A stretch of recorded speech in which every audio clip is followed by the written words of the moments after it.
Hello everyone, welcome to another episode of Magic Arena Run. Today we managed to go we're going through Midweek Magic. We went through half of the standard decks that they gave us. I kind of did a bit of a rant at the end on how the decks are so poorly unbalanced, and it you can tell that multiple people made designs, but but they were not given the same guidance. So we're gonna go through the enemy colored decks this time. So we went through white blue, started with white blue. We'll go through what we'll start with white black this time because this is the other deck I see people mostly playing. This one has now I did say this has two rares, but with one rare kind of well, this is actually kind of powerful because it does give you quite a bit of card. It does give you your card draw.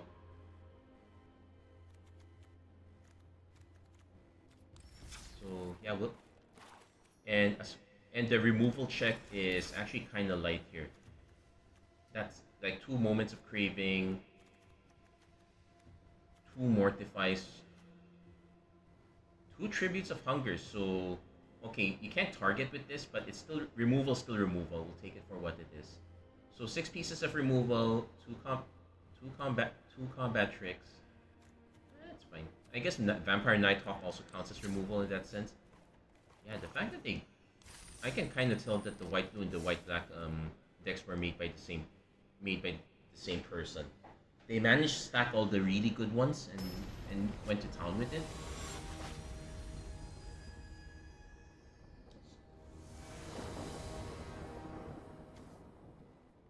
So we don't have a reason to go 3 drop right away, and we do want life gain triggers. So we actually want to. So this is the weird case where you don't play Scarred Barons right away. Now, whether now we might end up playing Scarred Barons if our opponent demonstrates not you, plus no, ideally what we do is we play Plains into Hinterland Sanctifier turn 1, hope to hit one of our Johnny's Pridemates turn 2. Opponent playing Healer's Hawk, so again this is the life gain deck. So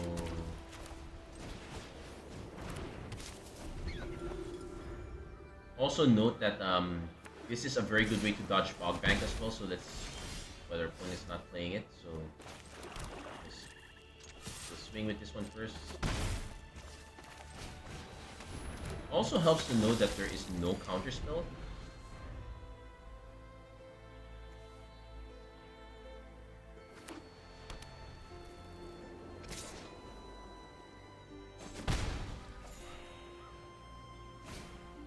They do have a Fog Bank, but I know they have no way of protecting it.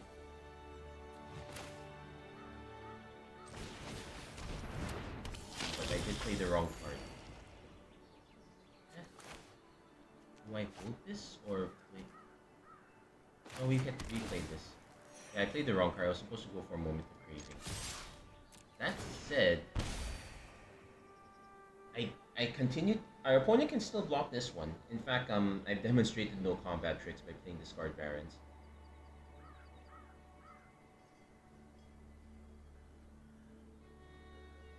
Now, Fiendish Panda is going to be really fiendish here. Now, opponent does have Stasis Snare, so they can get around that. Next turn play is ideally Moment of Craving. It also helps that our curve is really low at 4. So there is a good chance we hit the 2-drop and we can go Moment plus a 2-drop. Opponent also seems to... But we do have to dodge their 3 Stasis Snares. That is the big caveat here. Like, I'd love to make this a 4-3. I guess if this one eats a Stasis Snare, it's annoying, but it's not the worst thing that could happen. Wouldn't it actually? And there is one fading of the white blue deck here. It has a high curve. Ignoring the 6-drop that gives them a lot of cards, they have quite a few 5-drops.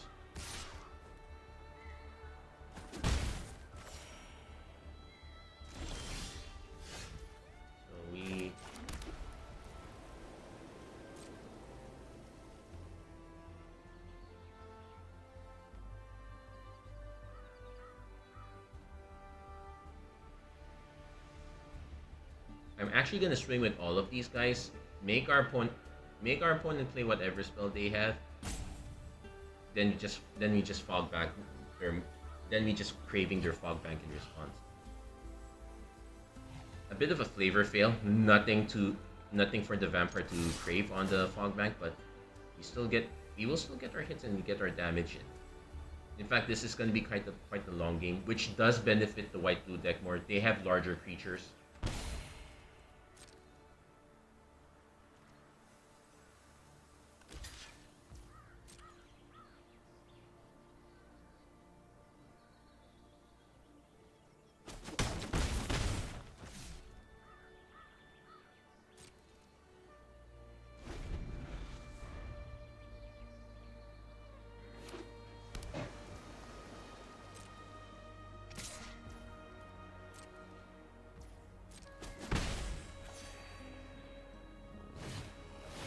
Went for the Sarah Angel, so we're gonna go for their fog bank now.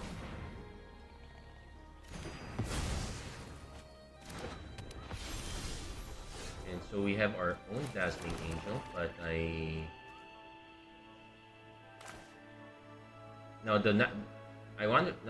could play the Vampire Nighthawk, gain us a bit of life. There is a bit of a feel bad moment here because our opponent could be holding on to that Stasis Snare. They probably have one right now. Only having 3 copies of that. Okay, we do have our own removal as well, but we only hit one of them. There's the Stasis Snare suspected. So our best bet now is to just go Fiendish Panda. I could also do these two, but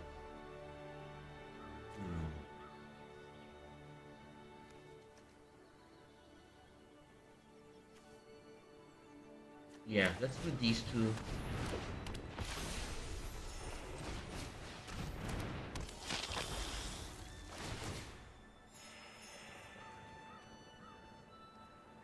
So I could start draining them of life, but I don't feel like giving up creatures quite yet.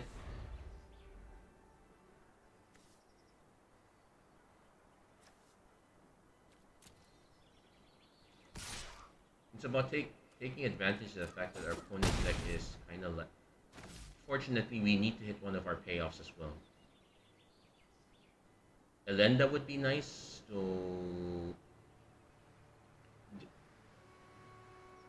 no, hexproof. Oh, I'm fine with that considering there was nothing for Fiendish Panda to get back. The gold vein pick is gonna be annoying though. Not returning anything anytime soon.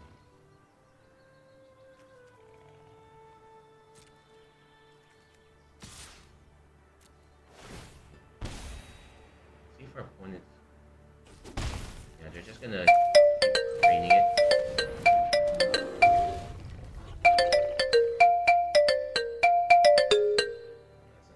Hello? Yeah? Eka,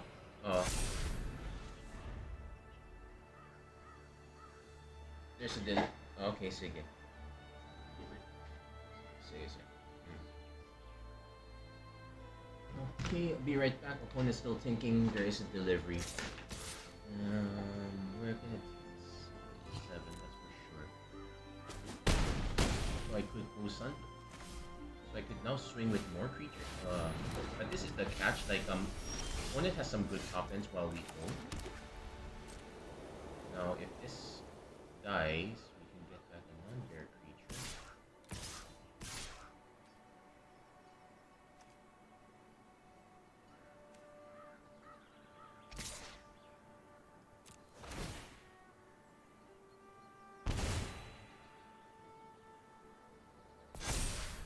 Now I could have played this first to grow this even larger. Also, okay, so let's see. Okay,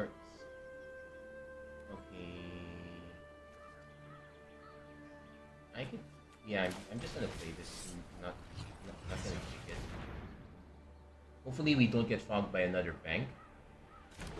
There we go. Would have played that one first. That would have forced the block, but I was hoping to get a trade, but it didn't happen.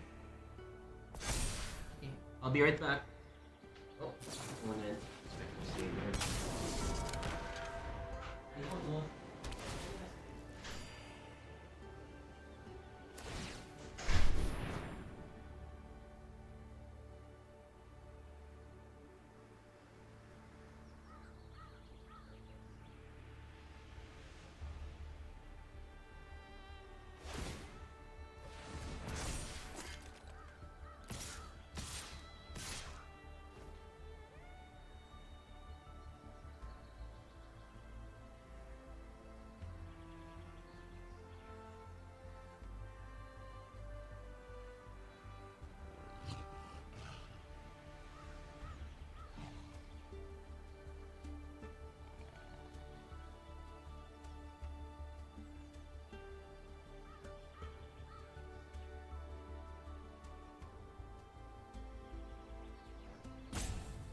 opponent have Stasis Snare plus Imperial Eagle to kill us.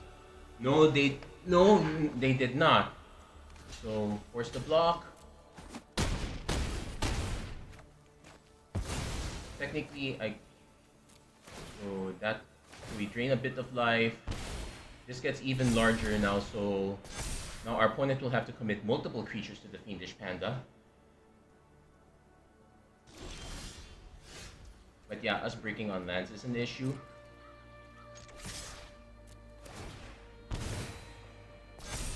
Opponent has to chump block the Fiendish Panda. I suspect they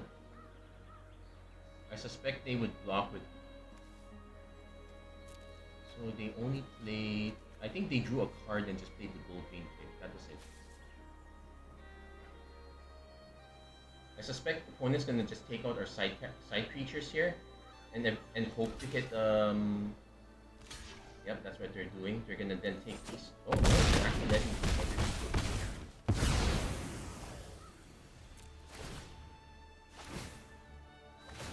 now, not enough triggers.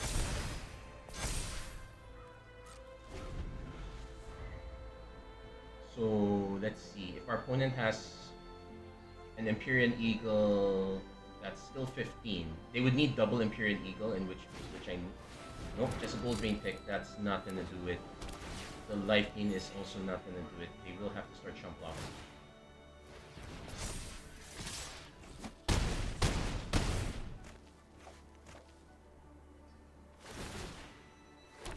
It also helps that it's oh, it is a creature we control. Yeah, we managed to get there despite the. So we managed to get there. Good for us. I'm gonna bring this up to my mom. I'll be right back.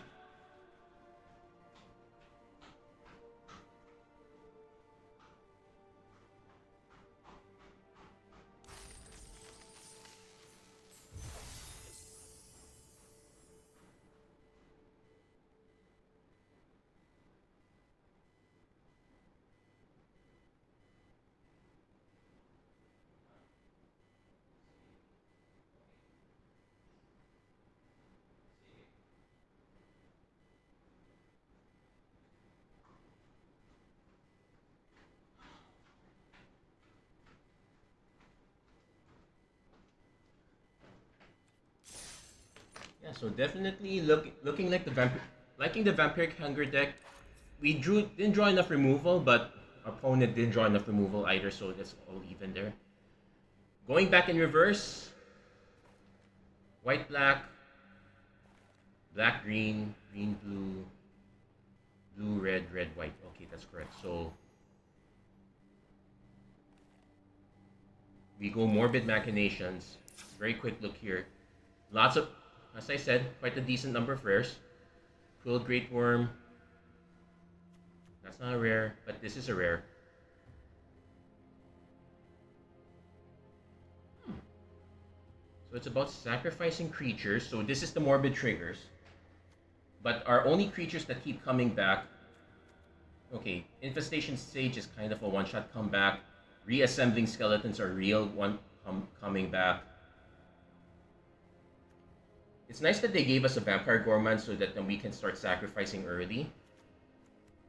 Spinner of Souls helps us draw into more creatures around that time. There's a Desecration Demon as well? Wow. So this one concerns me because the green-white deck, which has a Mythic and lots of rares, was built. No, but this one had the 4 Golgari Guild Gates. No, this one is slightly better built, but it's not completely recursive, and it does have some very weak creatures like Cackling Prowler. Sure, it has Ward, but the Needle Tooth Pack is somewhat better, but at 5 mana, the curve doesn't help here.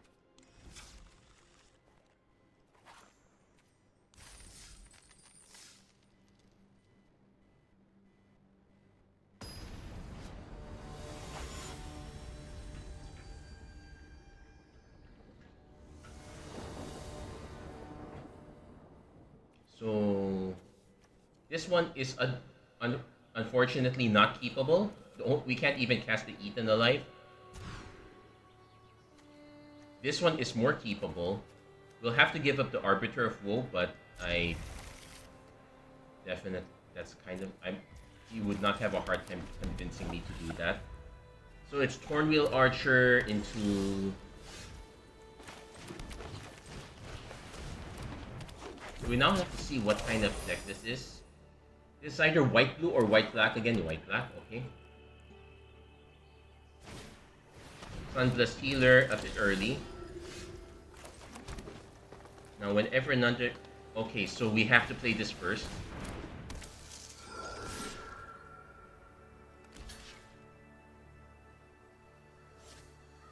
Opponent realizes that this is Spinner of Souls and there is something going on. Desecration Demon, it's kind of removal, but our opponent's most likely going to be able to absorb quite a bit of damage for the time being. Yeah, we'll take the hit.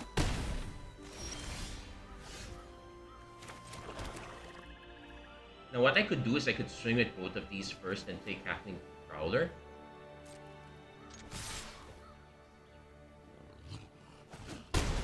Okay, since some opponent did not fight, we go Desecration Demon. Now, we know that this deck does not have... It has a sacrifice... It does have sacrifice effects. It does not have Stasis Snare. But Fiendish Hand is also kind of Fiendish there, so... This will grow quite a bit. So we can... But we can use it as a way to grow this one. We were missing the one...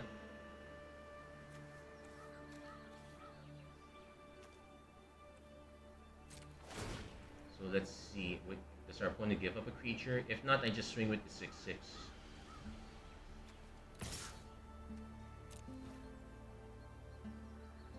And just play out the Vampire Gourmand.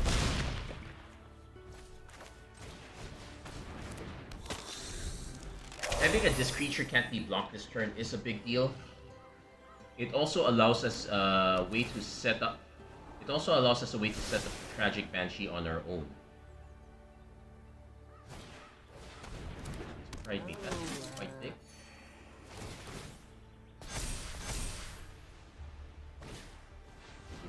Opponent is unloading.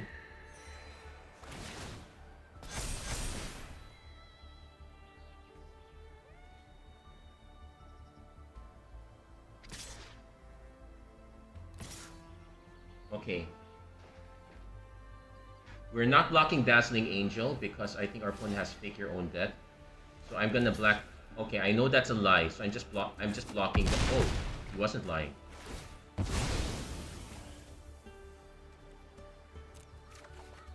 Something Skeleton is nice. Oh, point. Oh, look. Okay. I take it back. Our opponent did make an honest mistake. And Fake Your Own Death is in the black-red deck. My bad. There is a 1-mana black combat trick there, though.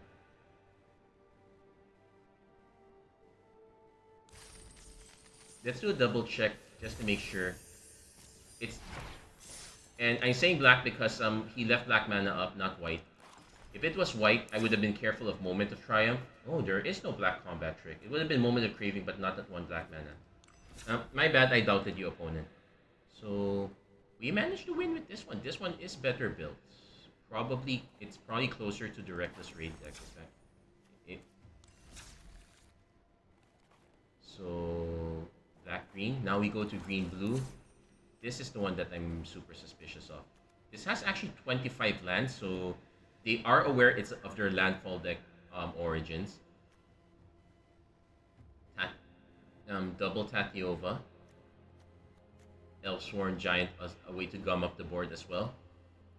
Removal, quite a lot actually. Okay, tempo removal with Unsummon, but Witness Protection is kind of decent as removal. Bushwhack is but they have the 1 Felling Blow, 2 Starlight Snares.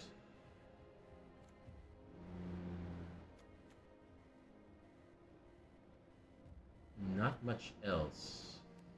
We even have Bear Cub. Okay, we'll test the green blue deck. It might be more promising, but I'm still dubious about it. Also, I remember Rampaging Baylots used to be mythic. Did they finally downgrade it? Huh? If they did, it's about time. Heck, we already have... oh, there's Trigon Predator. So, the caveat is we're not doing anything until turn 3, which is kind of expected for this kind of ramp deck. Unfortunately, our opponent has triple Llanowar Elves, so this is looking like green-red.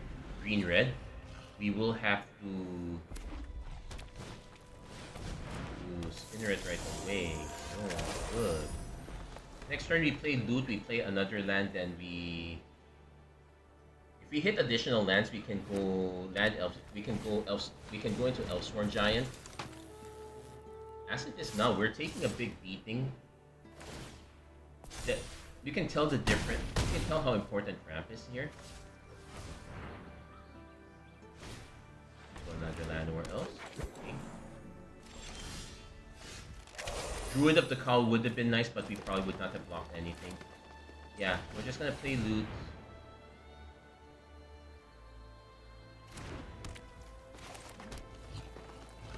Play our land. Now, if we can hit another land, I would be able to play land, then play Elsworn Giant. But that's actually, you know, I'm curious about the. Okay, no need to be curious anymore. I was gonna say that how would this interaction?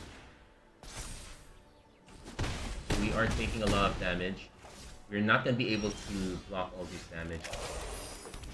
I kind of want to give this deck another shot, but because we did keep a really low on, we did keep a really low deck here.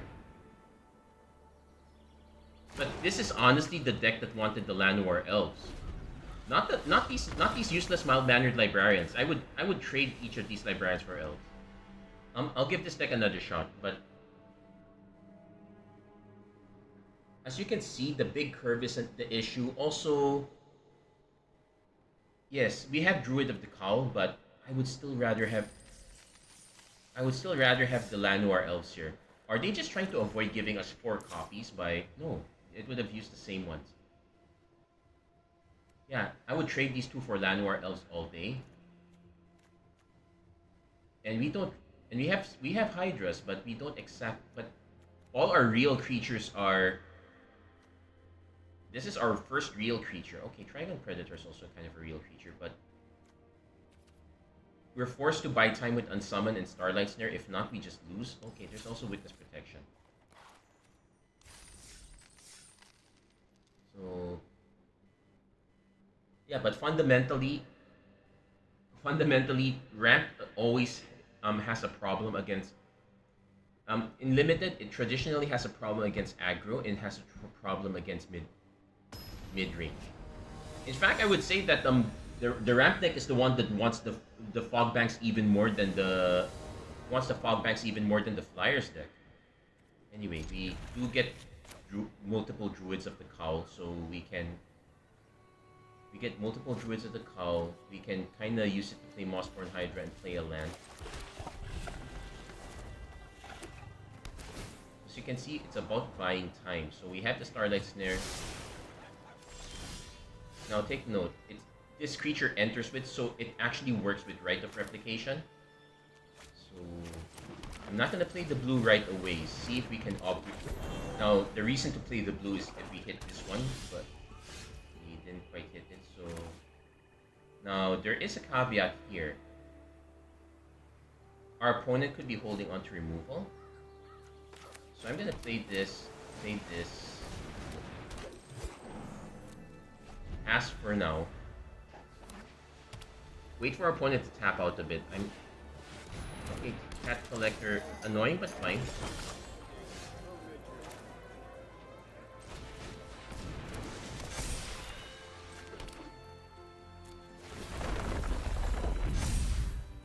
So then we pass. I suspect our opponent still has the drain spell. No, they're just playing another Cat Collector. Okay. So we're now hoping to hit lands. We do. But before that, we play... ooh, this is tricky.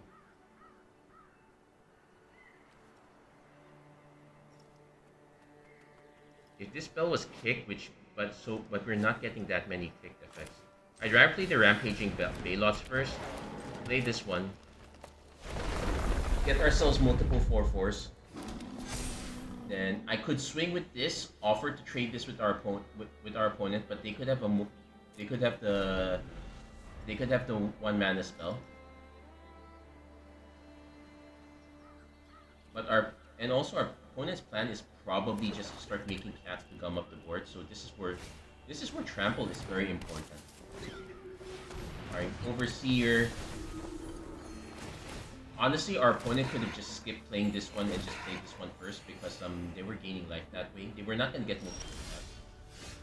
And we definitely want to.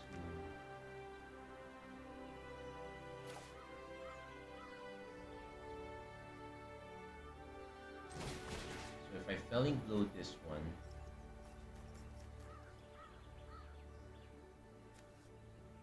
This one benefits more, but I definitely want to stop them from making more cats. So 3, 4, 5, 6, 7, 8.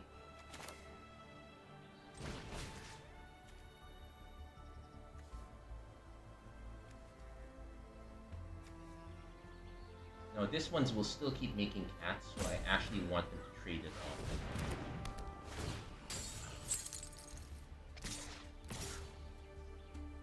Now I could make a better argument, but there's.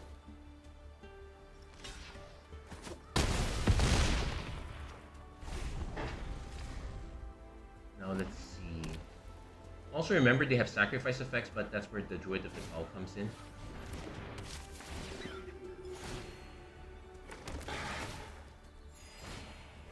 Windblade Paladin, they gain some more life, but it does get +1, but it does get counters on it, so that's the issue. Unfortunately, we now bricked on our land drop, on our land, so I am forced to give up our Rampaging Bailots, but not before making a copy of it.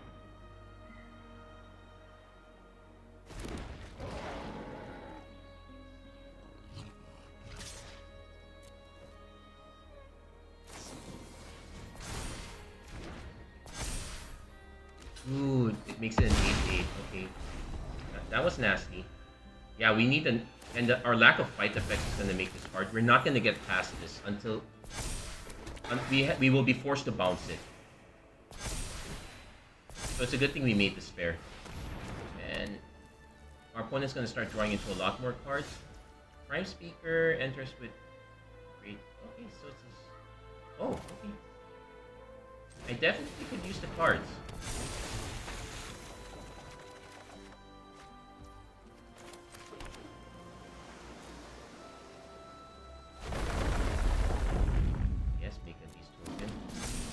Yeah, okay, so this is where cards like Witness Protection come in. It's still quite big though.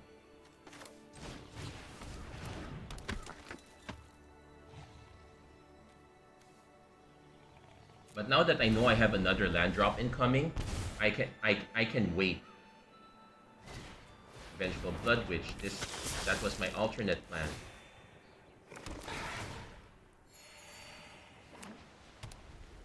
Ironically, I would have been better off just putting the Blood Witch on Witness Protection. So opponents demonstrating that they have removal. So let's give up the 2 beasts. See if they let's force them to use that last combat trick. Mortify. Ooh, nasty. Okay. Not the biggest loss. So now we also have Tatyova as an option as well. So let's see, 1, 2, 3, 4, 5, 6, 7, 8. I want more tokens, but I also want more cards.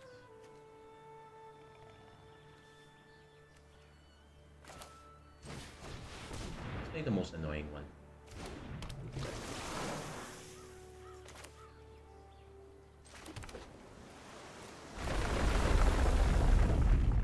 But also it's a removal spell that was aimed at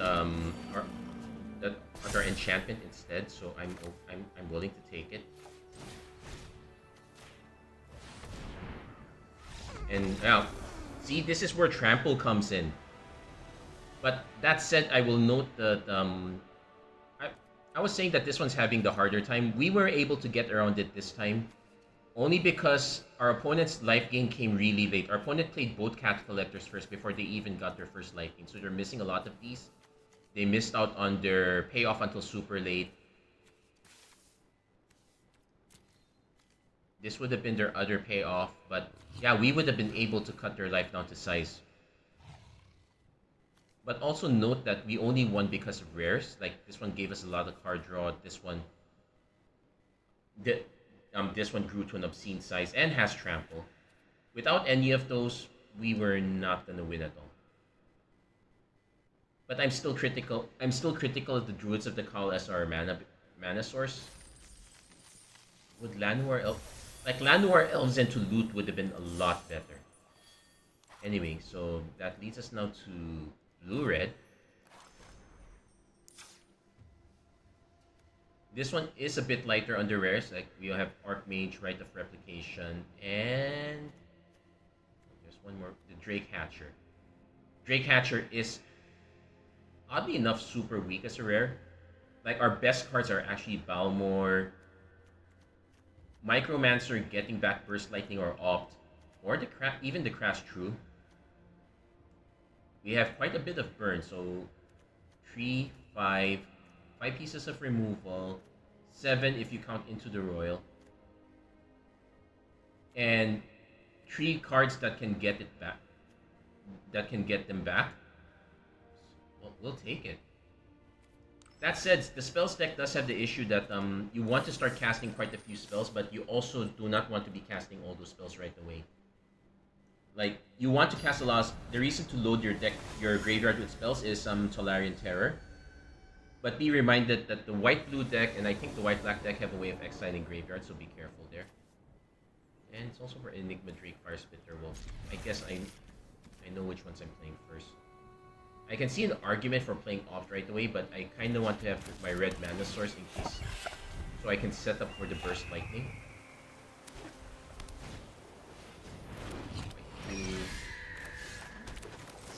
Burst Lightning. Oh.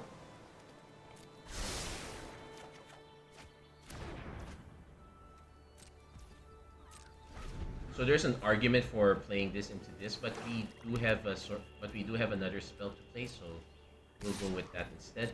We'll just play Enigma Drake. Force our opponent to have the removal, but yeah, at least Enigma Drake has enough toughness to dodge Moment of Craving. And Off did its good.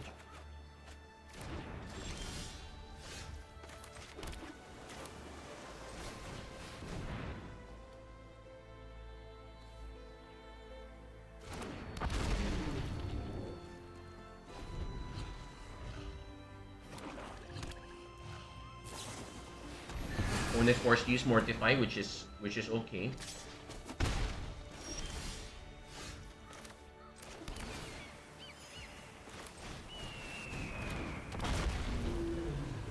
Opponent not quite able to set up.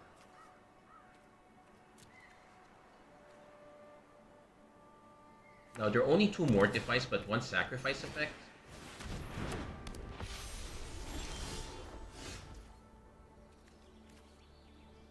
I could play Balmor, but I am probably better served just playing Archmage or Runes.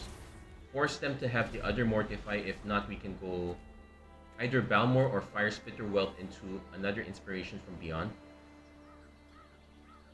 If I can hit another mana, I can do that and get one of our Ops back.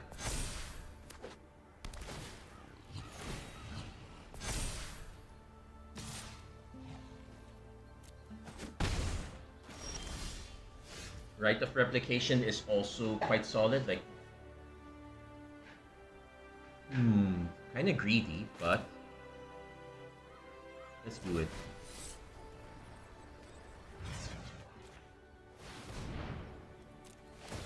So we get a free card draw as well. So I can do this to mill tree, get 2 cards back.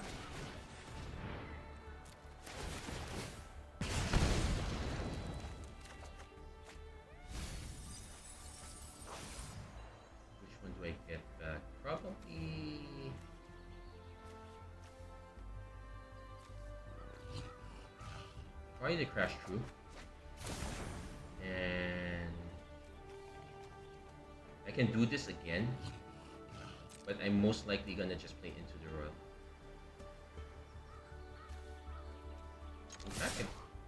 In fact, I can offer both of these, see if our opponent is just gonna block it like that. I am fine with it.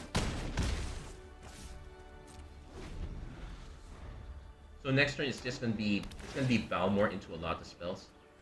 So we'll wait for our opponent to get all these triggers out.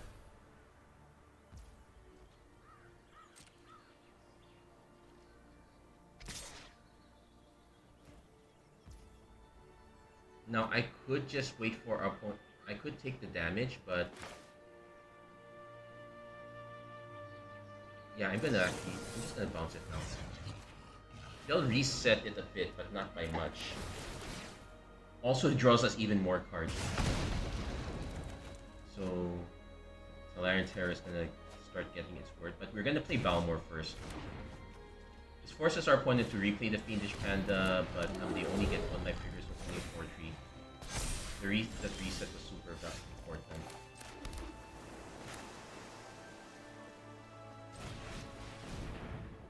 No, it doesn't give haste, though I still want to play but yeah, I have to play Crash True first. I could also play this one first, but no, let's play Crash True, let's play Crash True, draw 3 cards.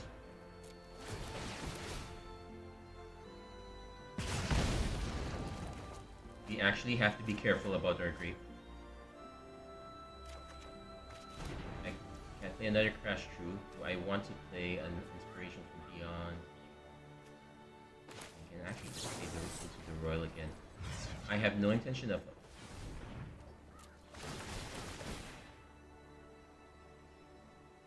And the opponent concedes. Actually, the lineup was pretty good. We were about to play double Tolarian Terror, but... Okay, that was a bit broken. We managed to get the Right of Replication. So the concern is that it's rare-centric. Without the rares, we probably would have taken a long time to... We would have done a few damage, but we wouldn't have done much of anything else. So it would have been quite scary there. But still, if it lines up, it works. That said, I am still most impressed with this one. We got our wins here, but it's off the back of rares. This one's even a question mark. Might of the Legion is going to be our actual test here. So it's about going really wide, like especially going really wide. Crusader of Audric is our. Well, you'd think that they would have given us Adeline. I know Adeline is in the foundations, but yeah, that would have been too powerful. In fact, our only rare is Krenko Mob Boss. But that's it. Plenty of cats, quite a few dogs as well. I would have probably traded these for rabbits, but that's okay. And Heroic Reinforcements.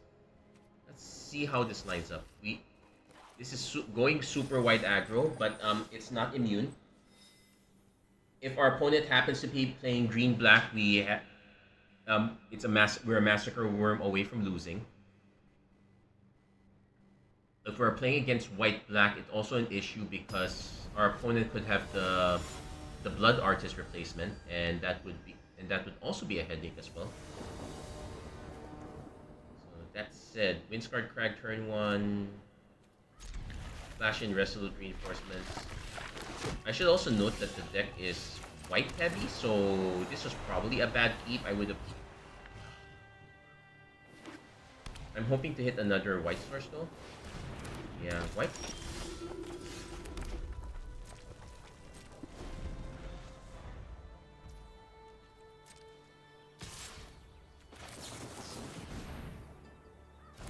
Now there are 2 ways around this. Our opponent could pump with Moment of Triumph, or they could drain it with Moment of Craving. They definitely have the Moment of Triumph. So it is problematic, but we had to try. The real issue, however, is our lack of white mana. So I might end up replaying this game again.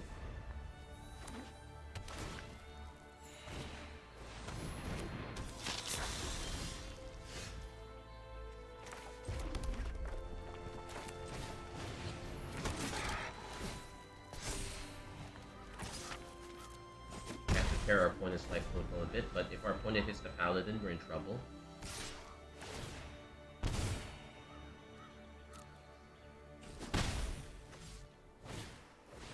And then, wow, we could not. Now,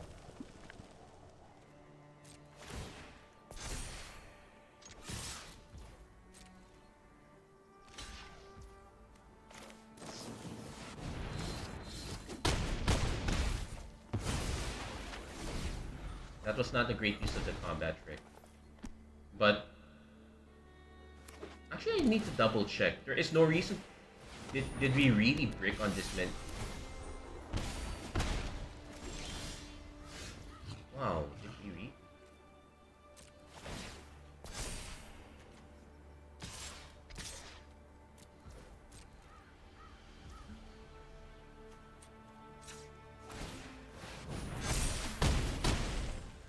Yeah, kind of have to do this, but I don't like that. We're literally just waiting for another white mana, and a Johnny's Pride Mate.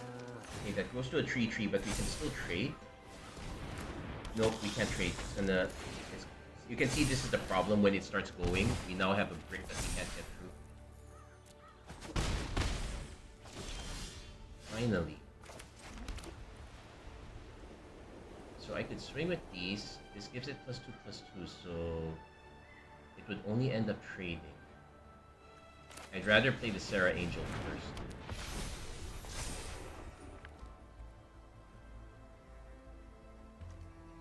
Now our opponent could just have removal, and that would really be bad for us. Also, Dauntless Veteran is really cool for what it is. Sure, it's a 3/3 attacker that makes your others +1/+1, but Vampire Nighthawk, worst thing that can happen. But yeah, we also don't have real removal here, so we're kinda struggling up there. Yeah, we needed to go sideways. This was the card I needed to draw earlier, not all of these.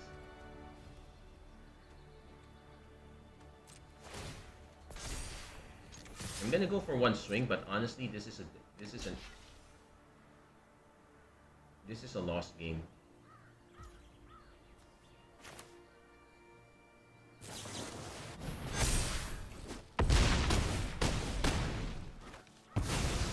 I guess I could have waited one turn.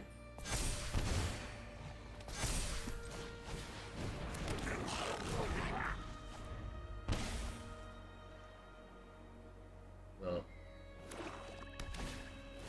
nope. Too many blockers now. And we just needed our opponent not to have the Vampire Nighthawk. Yeah, I'm gonna concede this one. Like, I would be forced to block this one. I could swing through with the rest, but I would only get a bit of damage through, and no guaranteed. And I would not even be able to play our Dauntless Veteran. So I'm gonna give this one another shot. But I'm gonna do a sanity check on the mana. I know this is super heavy white.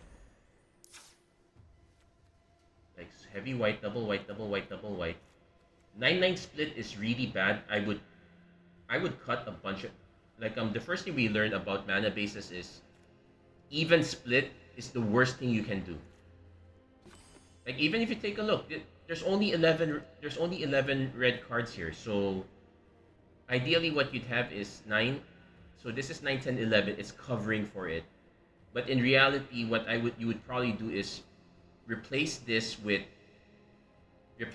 white creatures so that you can bring this down to 9. And that's it. I would replace the weakest red card with a white card, even if the white card is somewhat weaker. But the principle is you do not want to end up with a 50/50 mana base. It's a lesson for deck building, etc. 50/50 mana bases cost you games. Try to slant your mana towards one color or another so that even if you get all the mana of the wrong color still, you can tell if you should mulligan or not. Now this one is okay. We can.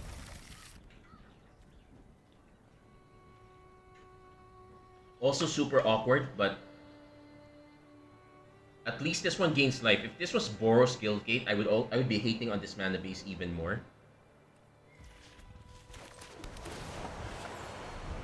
But then again, they're not giving us Fabled Passages.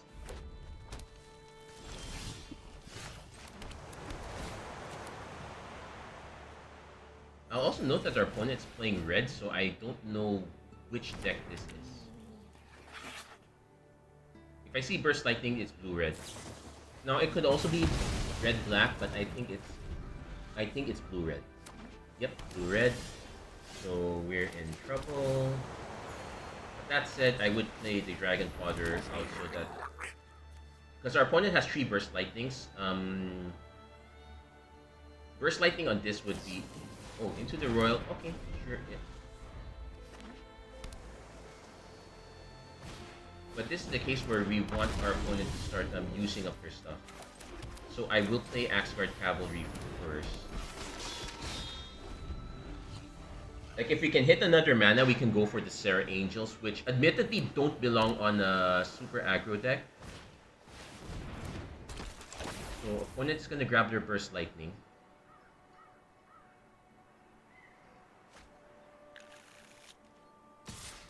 Oh, this is a library search. Okay, so, and since we missed the mana, that's quite obvious. We're just gonna dump it on. We're gonna dump it on here.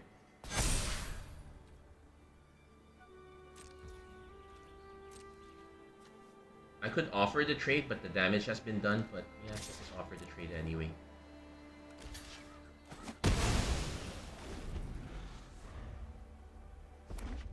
Opponent now has the 5 mana, so Burst Lightning is really good now. They could even Burst Lightning the Felidar Savior. They're going Mocking Sprite instead. So we take the 2.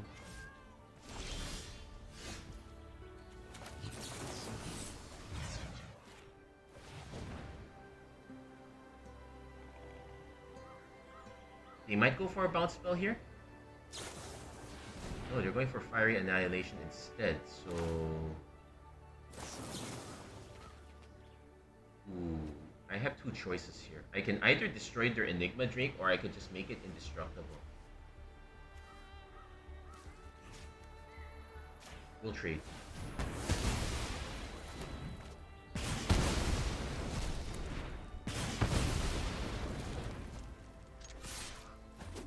So now if we hit any land, our Serra Angels are live.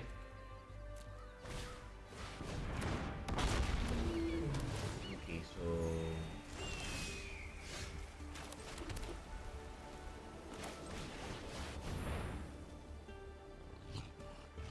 they'll probably just... Honestly, I would not bolt the Goblin token. I would wait to trade with the Wealth. But that means I'm free to swing with this Goblin token. Because our opponent needs to pay 5 for this, because it can still take out Serra Angel that way. But we know this is their second Burst Lightning.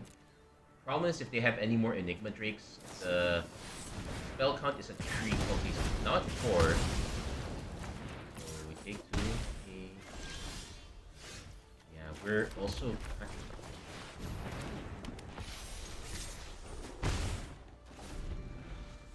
So now... don't complain to me about it. You're the one who had all the cards earlier. Crash through, draw cards. Okay, so they're looking for removal.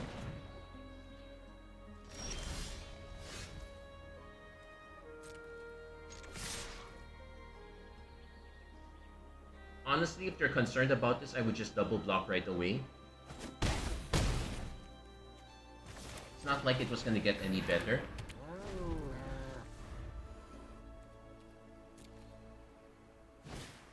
Archmage of Runes, that is nice, but so it gums up the ground. I am still gonna swing up top, force them to trade both. Oh, they're actually gonna not trade both. So let's do a sanity check here. Trade Catcher, Vigilance, Prowess, so they have 2 ground blockers. So cast this first. Also forgot what our removal suite is, but we're gonna have to try. So if I swing with all of these, this one gets through, two of these get blocked. So let's assume these two get blocked. I get in for 2 damage. In fact, I probably get in for 1 damage, but it forces...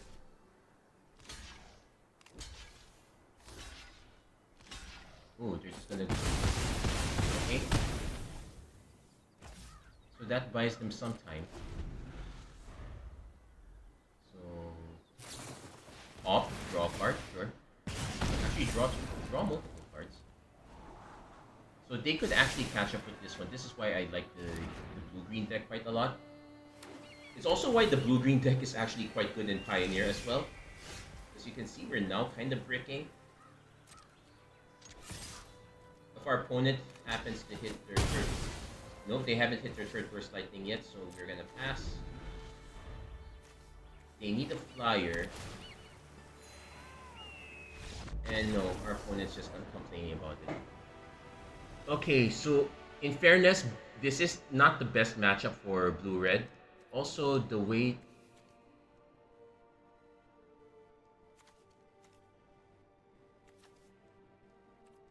I think they used their Fiery Annihilation way too early. What did they use it on again?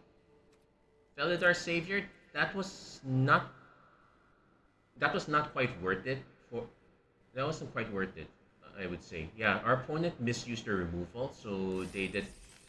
So we managed to survive off the two Serra Angels, which is not how the deck is supposed to go. It's really meant to go wide. I guess the Serra Angels are like your stopgap protection, but I would probably prefer to have... Well, the Mega Stand was fine. That was our one combat. As you can see, our removal is super light, just the Valorous Stance, which is conditional. We did have the option of protecting, but taking out the Enigma Drake was correct because we knew we had Serra Angel. The Burst Lightning was fine. We were about to go wide for the most part.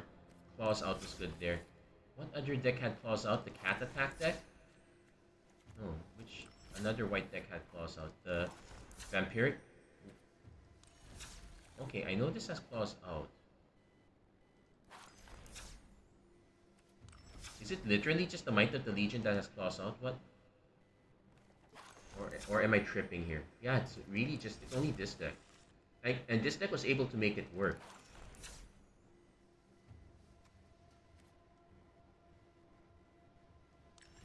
Yeah, but overall, if I have to rate the enemy color decks, white black pretty good. You can see a lot of people using it. Makes sense. Blue red is quite good there. I will note that the red green deck has a creature that prevents life gain. So if you're seeing a lot of this, you could try this. But I'm really not happy with the green. Blue green. Black green, both of them rely on hitting your rares and mythics. If you can't hit those, you're in real trouble. Might of the Legion has a chance as a go white deck, but does get stymied a bit from time to time as well. It's not as go white as you'd think, and it has a severe mana issue for the cards that's in it. But I like the enemy color decks a lot more. Ally color deck, it's still white blue. That's the strongest. I can argue that blue black and black red are kind of fine too. But there you go. That's gonna be it for this episode of Magic Arena Run. If you like what you saw, please don't forget to like, share, and subscribe, turn on notifications and whatnot. And as always, thank you guys so much for watching. I hope to see you guys again next time. Take care, God bless, stay safe wherever you are. Have a great week, everyone. Take care.